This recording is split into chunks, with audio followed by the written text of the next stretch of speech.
Quando João escreveu uma das suas cartas, logo ali no capítulo 1, melhor no capítulo 2, os versículos 13 e 14, que foi tema de um sermão do pastor Ranieri alguns dias atrás, ele, referindo-se a uma assembleia como esta, uma assembleia de jovens, ele disse o seguinte: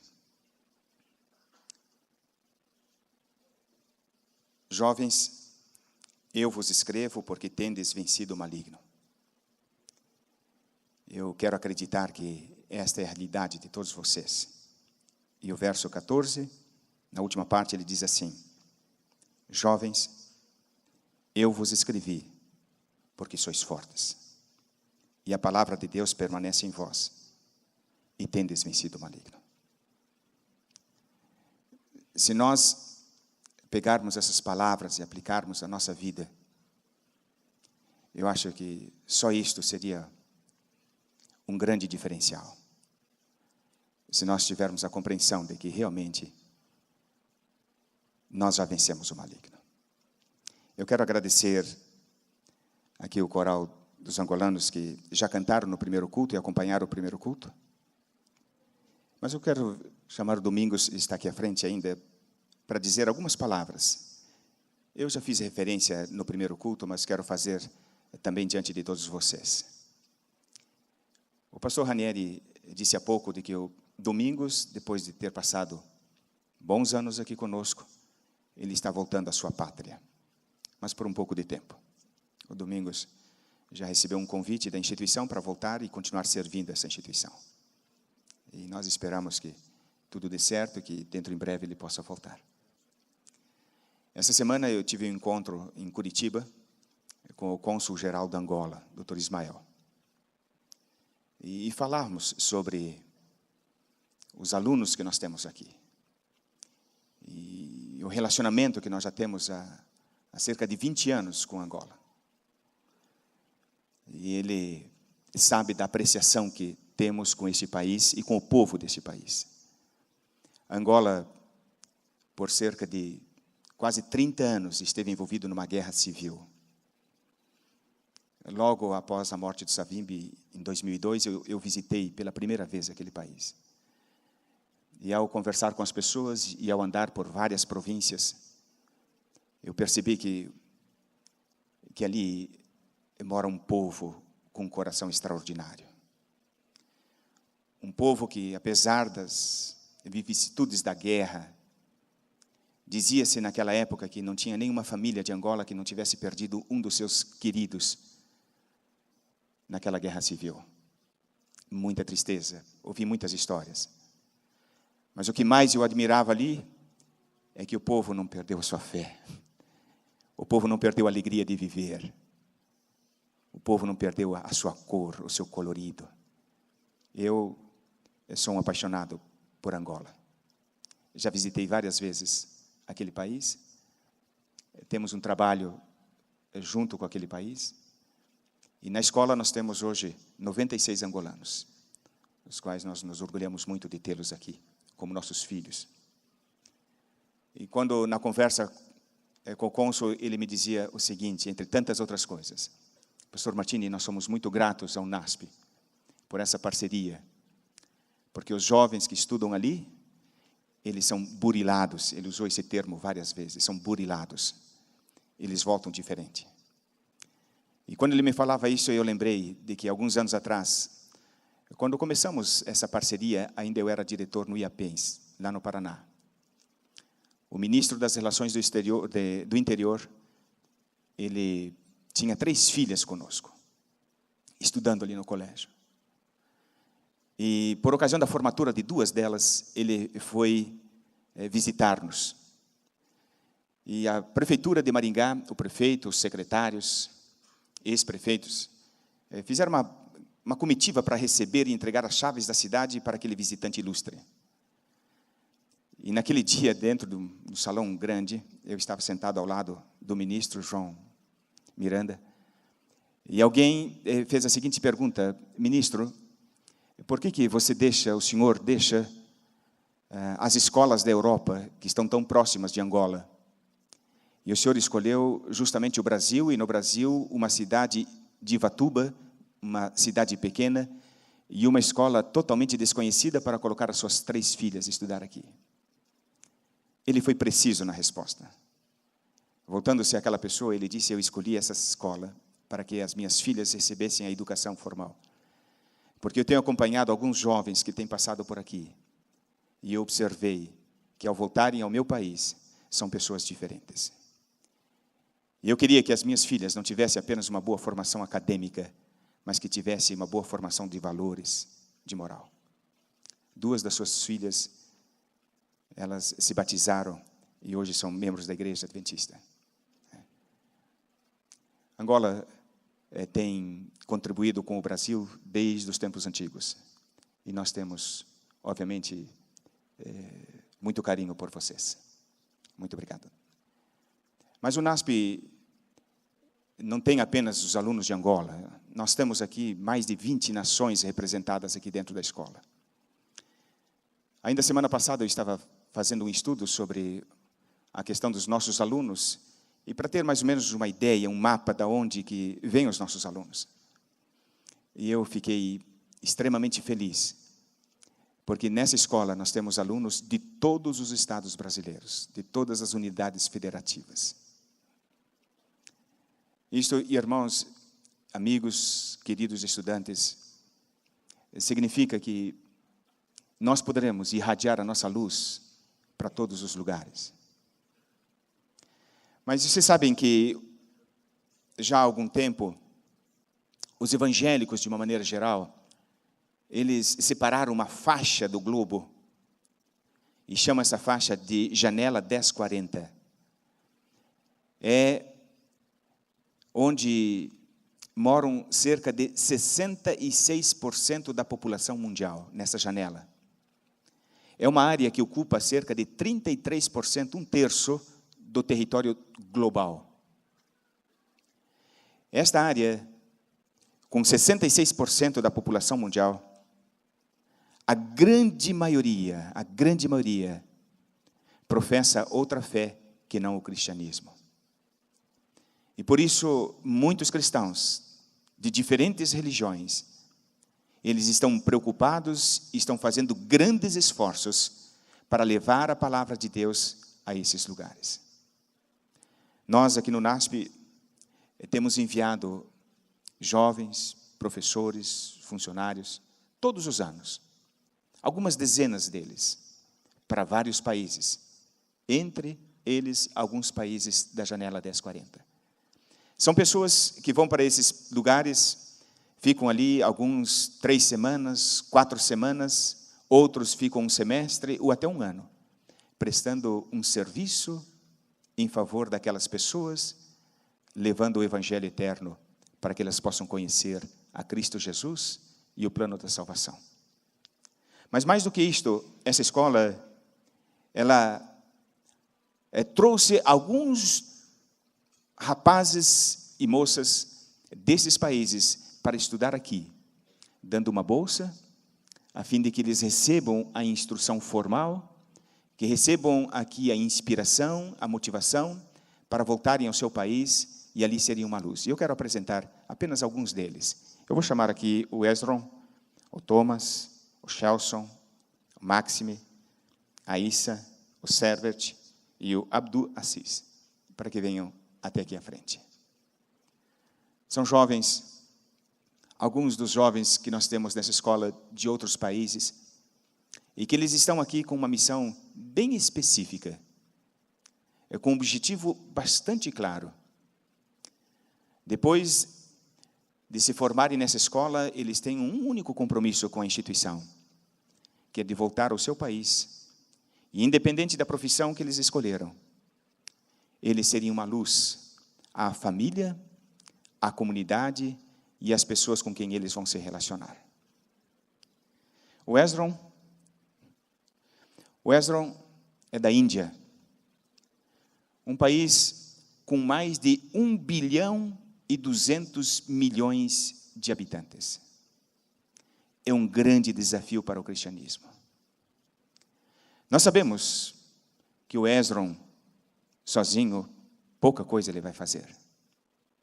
Mas ele, com mais dezenas, centenas e milhares de outras pessoas que o Espírito Santo está preparando, ele pode fazer uma grande diferença nesta grande nação.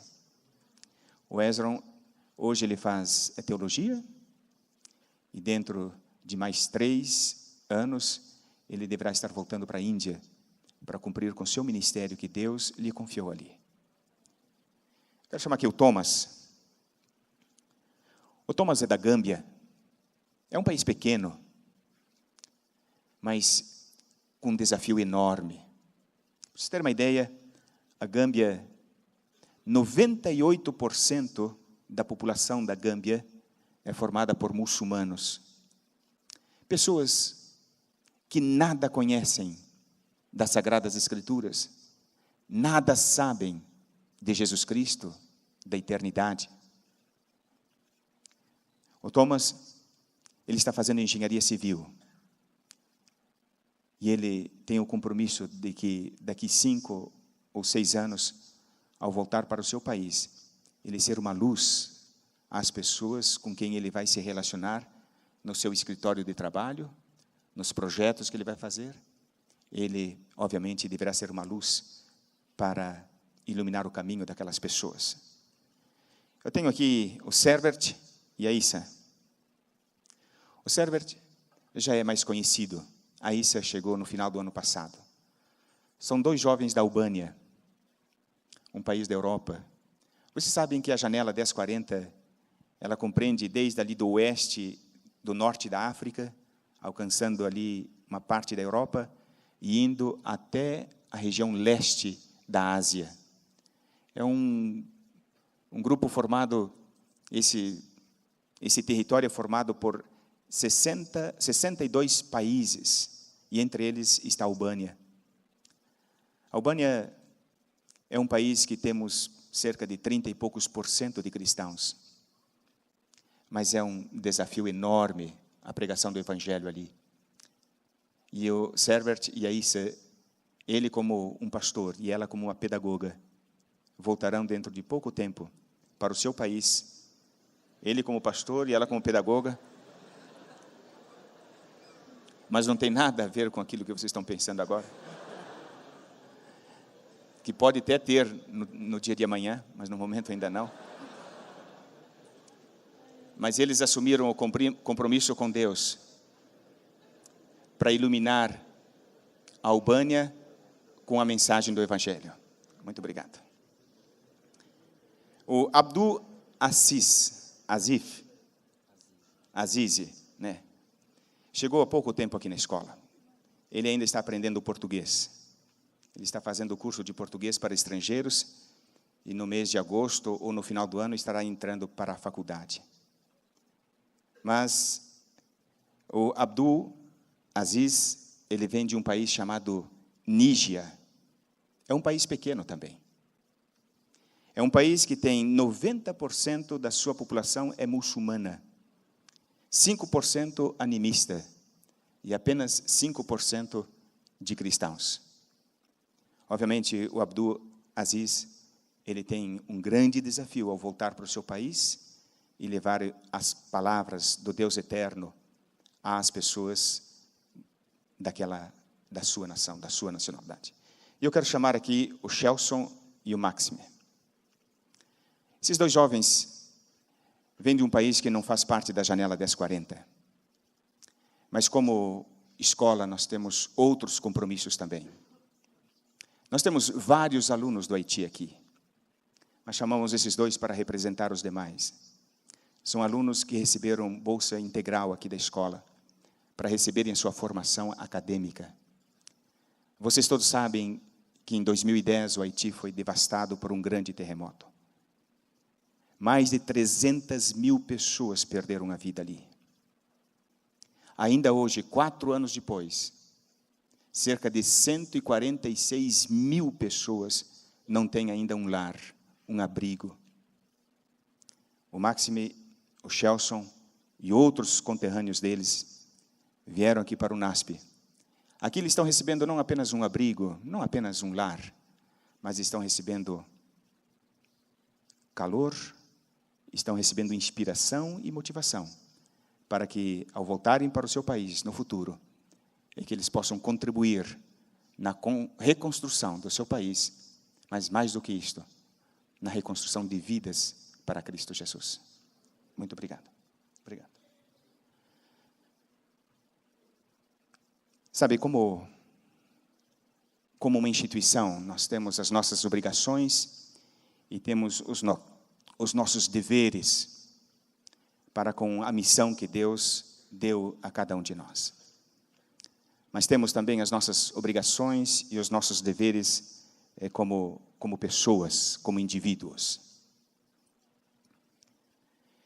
No dia 5 de dezembro do ano passado, de 2013, o presidente sul-africano Jacob Zuma, ele anunciou a morte do seu antecessor com as seguintes palavras: a nação perde o seu maior líder. E ele acrescentou: ainda que soubéssemos que esse dia iria chegar, nada pode diminuir nosso sentimento de perda profunda. No dia 11 de junho de 1964, justamente na véspera em que Nelson Mandela estava para ser condenado à prisão perpétua, ele fez o discurso, e num determinado momento, um discurso de 4 horas, e num determinado momento ele disse estas palavras: durante a minha vida, dediquei-me a esta luta do povo africano. Lutei contra a dominação branca. Lutei contra a dominação negra. Acalentei o ideal de uma sociedade livre e democrática, na qual as pessoas vivam juntas em harmonia e com oportunidades iguais. É um ideal para o qual espero viver e realizar. Mas, se for preciso, é um ideal pelo qual estou disposto a morrer. Nelson Mandela passou muitos anos na prisão. Porém, tornou-se presidente da África do Sul. Recebeu o Prêmio Nobel da Paz em 1993, uma das maiores honrarias que um ser humano pode receber. Algum tempo atrás eu visitei a África do Sul, e quando eu estava em Joanesburgo, eu fiz questão de visitar poucos lugares, não mais do que 4 lugares. Mas desses lugares eu fiz questão de visitar a prisão onde Mandela passou uma parte da sua vida.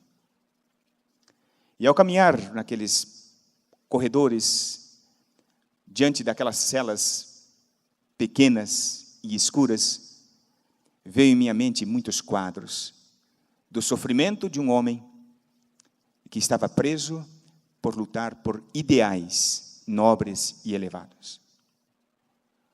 Quando eu saí da visita daquela prisão, eu fiz questão de visitar a casa onde Mandela morava na época. Era uma casa grande, é verdade, mas não me pareceu tão luxuosa. Uma casa numa esquina, os portões, as grades na frente verde, uma casa amarela.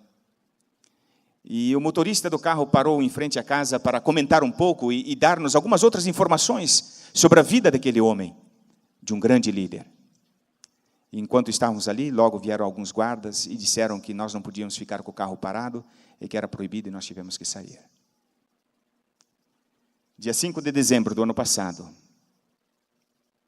4 meses, pouco mais de 4 meses, Nelson Mandela descansou, morreu. Um grande herói. Michael Schumacher, 7 vezes campeão da principal categoria do automobilismo. E de acordo com o site oficial da Fórmula 1, Schumacher é estatisticamente o maior piloto de todos os tempos da Fórmula 1. Detém inúmeros recordes, incluindo voltas mais rápidas, maior número de campeonatos, vitórias, pole position, pontos marcados e mais corridas ganhas em uma única temporada, que foi em 2004. Em 2002, ele se tornou o único piloto na história de Fórmula 1 a terminar os 3 primeiros em todas as corridas em um mesmo campeonato. Os 3 primeiros lugares na mesma corrida ou no mesmo campeonato. Fora das pistas, Schumacher é um embaixador da Unesco e um orador para a segurança dos motoristas. Ele esteve envolvido em inúmeros esforços humanitários ao longo de sua vida e doou dezenas de milhões de dólares para atos de caridade.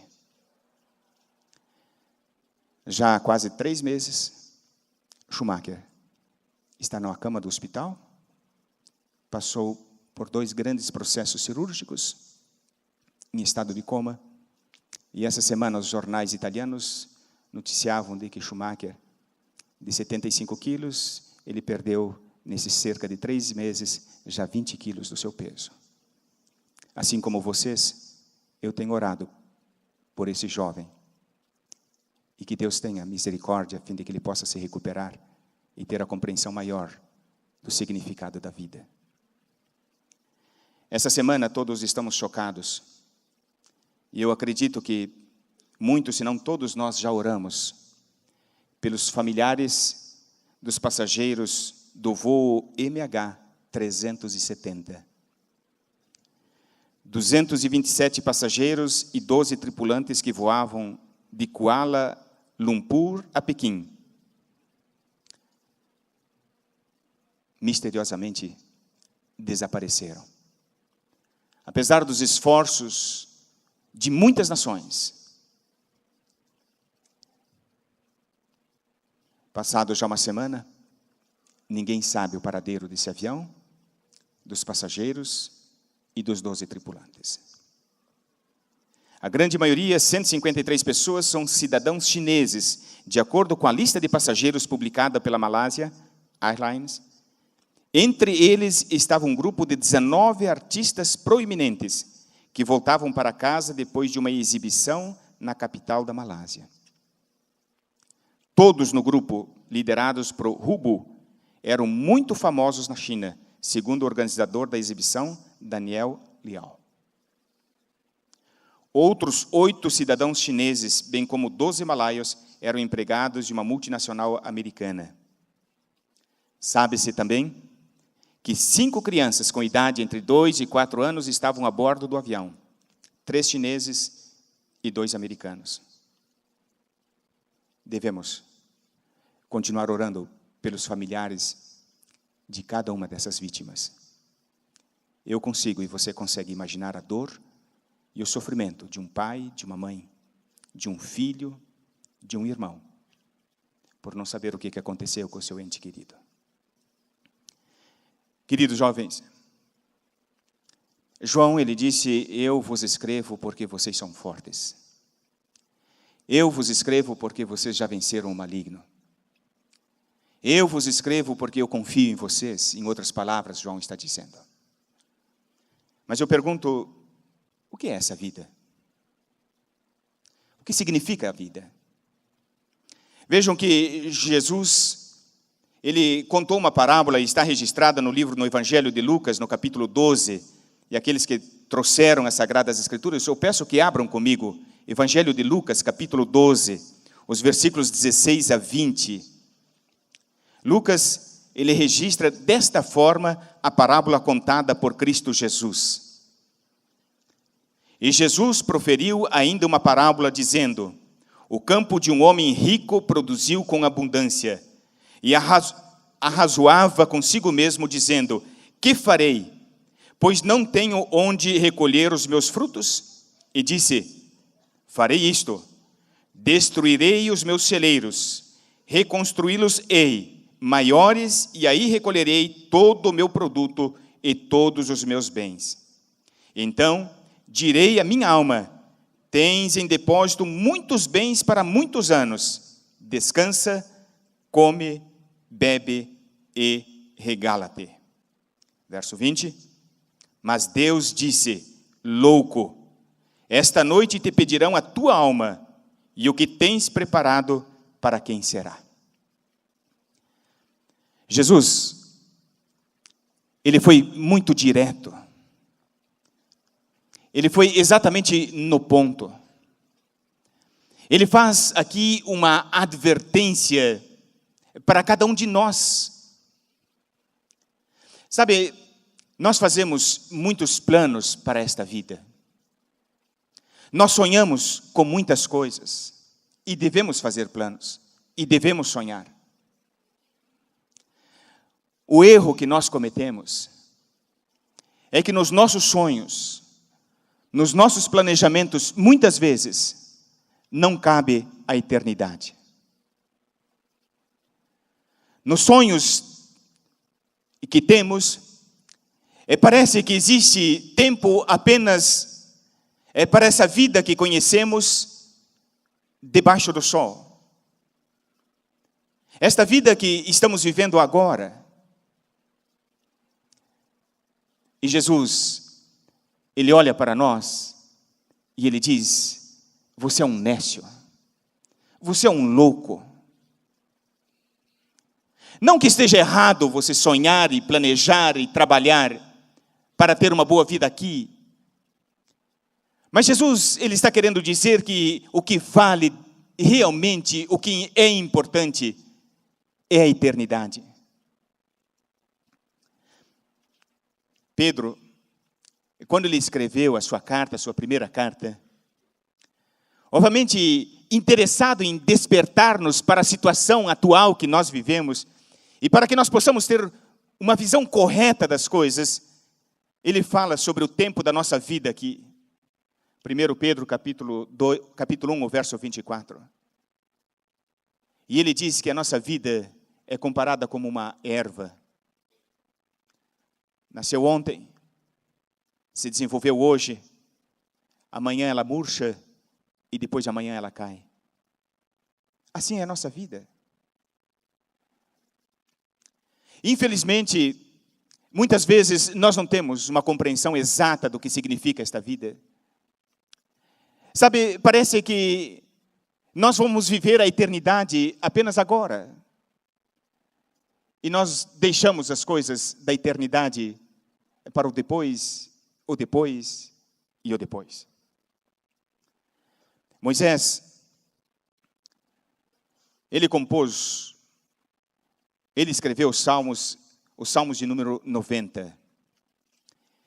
E nesses salmos, ele fala sobre a brevidade da vida. E quando nós lemos o versículo 10, isso até nos choca. E parece que nos leva a um estado até de depressão. Que ele diz assim: os dias da nossa vida sobem a 70 anos, ou em havendo vigor a 80. Neste caso, o melhor deles é canseira e enfado. Porque tudo passa rapidamente e nós voamos. É claro, vocês estão vivendo o vigor da juventude de vocês. Vocês não conseguem compreender exatamente essas palavras que eu estou dizendo para vocês. Porque na idade de vocês é muito comum nós acharmos que somos eternos. É muito comum acharmos que a vida nesta terra é uma vida muito longa e que nós podemos fazer muitas coisas, sonhar com muitas coisas, realizar muitas coisas. É muito comum pessoas da idade de vocês não se preocuparem com a eternidade, porque parece que esta vida vai durar muito tempo mais. Outro dia eu li uma carta que me chamou muita atenção. Isso faz pouco tempo atrás que esta carta foi escrita. E um senhor, quando soube que tinha poucos meses de vida por causa de um câncer, o professor de gramática inglesa, Paul Flanagan, ele só pensou nos seus filhos. Ele tinha dois filhos, uma pequena de poucos meses e um menino um pouco mais de um ano. Thomas e Lucy. Em vez de sentir piedade de si mesmo ou entregar-se à tristeza, Paul usou seus últimos dias para tentar ser um bom pai, mesmo que à distância. Paul escreveu cartas, ele gravou mensagens, gravou em DVDs, e ele até comprou presentes para serem entregues às crianças nos aniversários futuros, quando já ele não estaria com seus filhos. Ele separou também em sua biblioteca seus livros preferidos, e dentro desses livros ele deixou bilhetes, dizendo o porquê que havia gostado daquele parágrafo, daquele capítulo e daquela mensagem. Porque ele gostara de lê-los. Segundo Paul, na carta que ele deixou para os seus filhos, que deveria ser lido bem mais adiante, ele diz que as 3 virtudes mais importantes para o ser humano são lealdade, integridade e coragem moral. Na carta dizia da seguinte forma: se aspirarem estas virtudes, lealdade, integridade e coragem moral, seus amigos os respeitarão. Seus empregadores o manterão no emprego, e seu pai será muito orgulhoso de vocês. Estou dando, disse ele na carta, estou dando conselhos a vocês. Esses são os princípios sobre os quais tentei construir a minha vida, e são exatamente os que eu encorajaria vocês a abraçar, se eu pudesse. Queridos, amo vocês, ele escreve. Não se esqueçam dessas palavras. Um pai, já no leito da morte, preocupado com seus filhos, muito pequenos, escreve cartas que acompanhassem alguns anos no desenvolvimento dos seus filhos. Sabem, queridos jovens, nós temos muitas cartas que o nosso pai deixou para nós. Nós temos muitas cartas de orientações, muitas cartas de conselhos, muitas cartas com palavras fortes, porém amorosas. E uma delas é a que Salomão deixou para nós no livro que leva o nome de livro de Eclesiastes. Salomão, todos sabemos que foi um dos homens mais sábios que o mundo conheceu. Um homem poderoso, muito rico, possuidor de todas as coisas. Mas agora já, depois de ter experimentado todas as coisas, ele conclui que esta vida não é nada. E ele começa a sua carta dizendo o seguinte, capítulo 1, os versículos 1 a 3. Palavra do pregador, filho de Davi, rei de Jerusalém. Vaidade de vaidades, diz o pregador, vaidade de vaidades, tudo é vaidade. Que proveito tem o homem de todo o seu trabalho, com que se afadiga debaixo do sol? Que proveito tem o homem de todo o seu trabalho, com que se afadiga debaixo do sol? Salomão, ele usa esse termo vaidade 35 vezes nesta carta. E essa palavra no seu original significa vazio, significa futilidade, significa vapor, aquilo que desaparece rapidamente e não deixa coisa alguma para trás. Isso significa vaidade. O termo vaidade é usado para enfatizar a natureza temporária das coisas do mundo. No final, até mesmo a mais impressionante realização humana será deixada para trás. Vaidade de vaidade. Coisas fúteis. Coisas que não têm valor nenhum.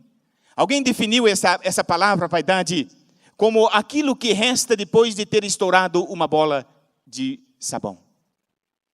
Não sobra nada.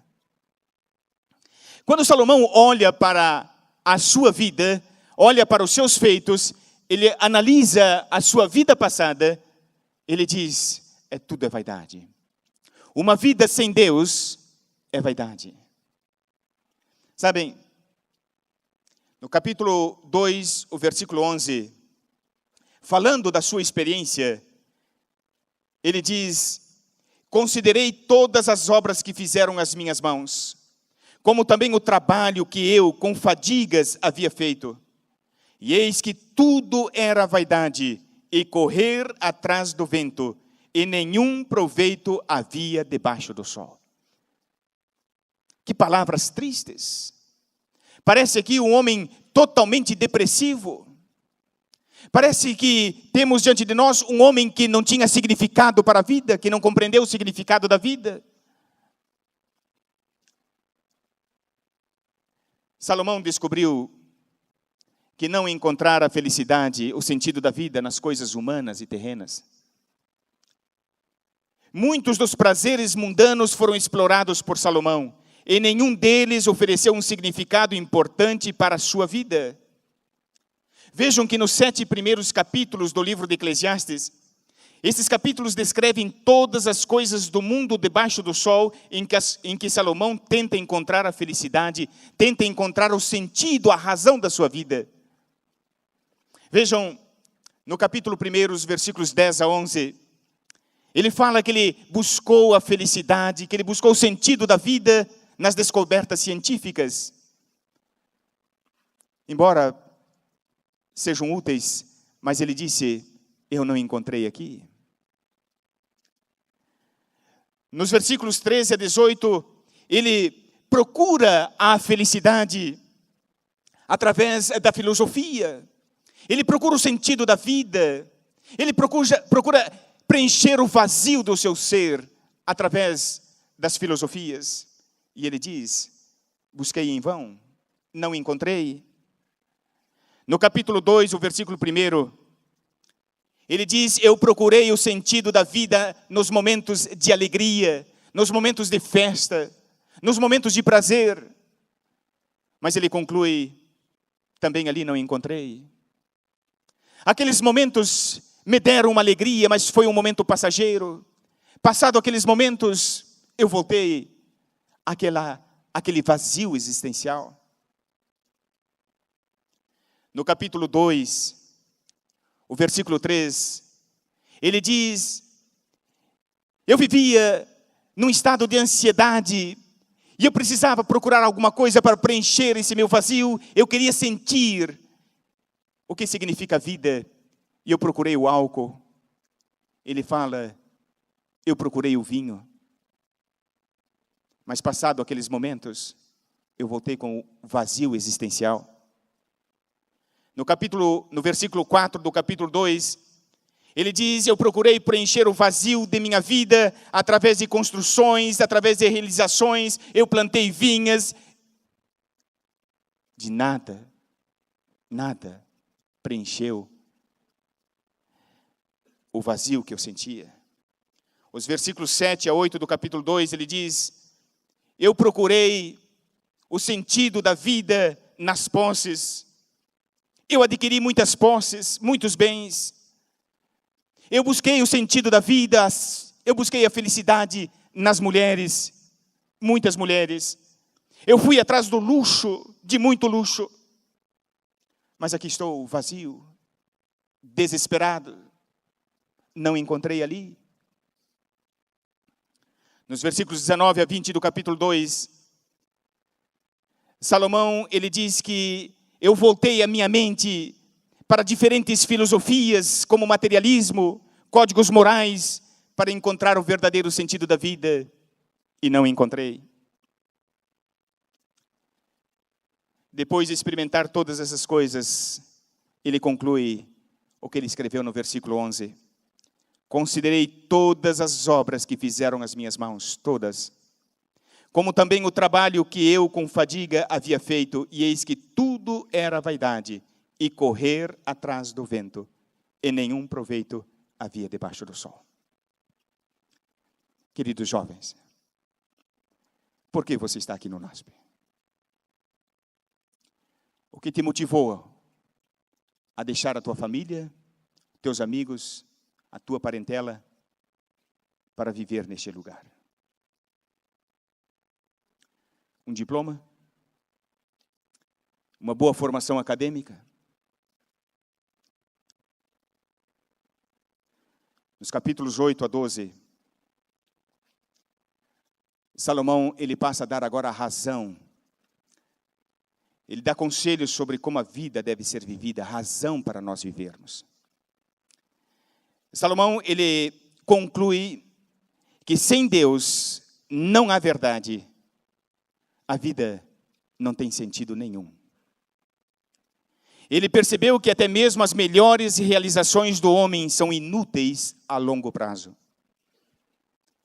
Salomão, como um pai entristecido pela vida que teve, arrependido por ter andado longe de Deus, conhecedor das frustrações, dores e tristezas que a vida nos impõe quando estamos longe do Criador, ele escreve quase que suplicando a nós, aos jovens de uma maneira muito especial, ao dizer: querido jovem, lembra-te do teu Criador nos dias da tua mocidade, porque virão dias maus, dias difíceis. Eclesiastes capítulo 12, o versículo 1, lembra-te do teu Criador nos dias da tua mocidade, antes que venham os maus dias e chegam os anos dos quais dirás: não tenho neles prazer nenhum. Sabe, Salomão, ele aconselha a juventude buscar, ele aconselha a juventude se relacionar, se apaixonar pelo Criador. Salomão, ele sabe que só seremos plenamente felizes, seremos plenamente realizados, que nós encontraremos o verdadeiro sentido da vida quando colocarmos a prioridade da nossa vida naquilo que é prioridade: Cristo Jesus. Nada vai nos satisfazer, nada vai preencher esse vazio que muitas vezes sentimos, nada. No livro de Marcos, capítulo 8, verso 36, palavras de Cristo Jesus, que diz assim: que aproveita o homem ganhar o mundo inteiro e perder a sua alma. Queridos jovens, o que adianta você ser um bom profissional, uma pessoa bem-sucedida, ganhar muitos troféus, ganhar prêmios internacionais, ser aplaudido diante de grandes assembleias, estar com o seu nome estampado nos grandes jornais de circulação mundial? O que adianta isto, se você perder a vida eterna? Saiba que a única coisa que perdura é a eternidade. Jesus, e com palavras de advertência, ele diz de uma forma tão clara para cada um de nós: que proveito tem a sua vida? Que proveito tem você ser bem-sucedido no mundo dos negócios? Que proveito tem você ter grandes mansões, muitos bens materiais? Que proveito tem? Que proveito tem as pessoas gostarem de estar ao teu lado, te aplaudirem? Que proveito tem de Jesus?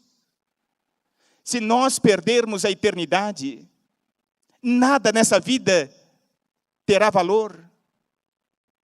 Por mais esforços que temos empreendido em qualquer coisa. Queridos jovens, João disse: eu vos escrevo porque sois fortes. Eu vos escrevo porque vocês já venceram o maligno. Agora, eu convido vocês, pensem mais nas coisas do alto. Aliás, são palavras do apóstolo Paulo quando escreveu aos Colossenses, no capítulo 3, o versículo 1. Vejam que conselhos tão sábios, tão próprios para nós. Às vezes, nós ficamos admirados que, ao olharmos o cumprimento de algumas profecias, e dizemos: realmente o fim está muito próximo. Mas eu quero dizer para vocês, queridos jovens, aquilo que todos vocês já sabem: a volta de Jesus não está mais longe do que a nossa morte. E a nossa morte pode acontecer a qualquer momento. Por isso, temos que pensar nas coisas do alto. Colossenses capítulo 3, os primeiros versículos, diz Paulo: Portanto, se fostes ressuscitados juntamente com Cristo, buscai as coisas lá do alto, onde Cristo vive, assentado à direita de Deus.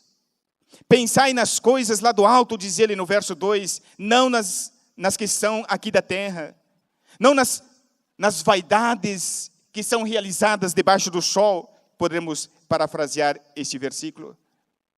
Porque morrestes e a vossa vida está oculta juntamente com Cristo em Deus. Quando Cristo, que é a nossa vida, se manifestar, então vós também sereis manifestados com Ele em glória. Sabem, o nosso Pai, Ele quer, claro que Ele quer que você seja um homem, uma mulher bem-sucedida nesta vida. Claro que Ele quer que você seja uma pessoa reconhecida. Mas, queridos, muito mais do que isto, o nosso Pai que está nos céus, Ele quer que você viva a eternidade. Muito mais do que você receber uma boa formação acadêmica, você deve receber a Cristo Jesus em seu coração. Você deve priorizar a Cristo e as coisas lá do alto. Paulo, ou melhor, Salomão, é como que, já fechando o seu livro, ele dá os últimos conselhos e ele diz o seguinte: olha, eu quero fazer um resumo de tudo aquilo que eu falei. De repente, vocês não entenderam muito bem o que eu falei, de repente eu filosofei um pouco, mas eu quero ser mais claro agora com vocês. Eclesiastes capítulo 12, os últimos 2 versículos. Veja quão direto que Salomão é, depois de ter vivido a vida que viveu, depois de compreender as coisas como ele compreendeu, ele diz o seguinte: de tudo o que se tem ouvido, a suma é: tema a Deus e guarde os seus mandamentos, porque isto é o dever de todo homem. Tema a Deus, guarde os seus mandamentos.